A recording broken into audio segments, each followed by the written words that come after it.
Hello guys, back to my channel চঞ্জিত পূজা হলো সেখানে বসে তোমাদের স্বাগত জানাই। তো একটা রেসিপি নিতে আজকে বানাবে ঠেলা গাড়ির পকোড়া। তা চলো দেখতে থাকো।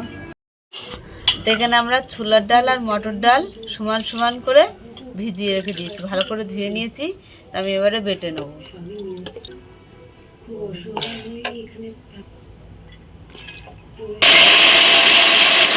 তো দেখো আমাদের ডালগুলো বাটা হয়ে গেছে সব। তো এখানে আমরা ডাল নিয়ে নিয়েছি। এখানে স্বাদ মতো নুন দিয়ে দিলাম, আদা দিয়ে দিলাম, এখানে কাঁচা লঙ্কা দিয়ে দিলাম বাটা, হিং দিয়ে দিলাম, তো এখানে জিরে গুঁড়ো দিয়ে দিলাম, ধনে গুঁড়ো দিয়ে দিলাম, মিশিয়ে নিচ্ছি।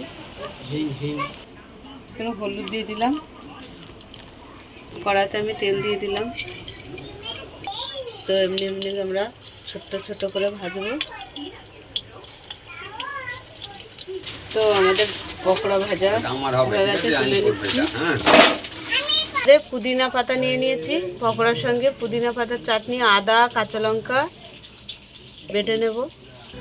তা পুদিনা পাতার সঙ্গে গন্ধরাজ লেবুর রস। তো আমাদের পুদিনা পাতার চাটনি রেডি। আমি নুন দিয়ে দিয়েছি, গন্ধরাজ লেবু দিয়ে দিয়েছি। আমাদের ঠেলা গাড়ির পকোড়া বানানো হয়ে গেছে, আর পুদিনা পাতার চাটনি। তা তোমাদের কেমন লাগলো বলো, ভালো লাগলে লাইক করে দেবে, শেয়ার করে দেবে, কমেন্ট করে দেবে, সাবস্ক্রাইব করে আমাদের পাশে থাকবে। আর ভিডিওটা অবশ্যই দেখবে।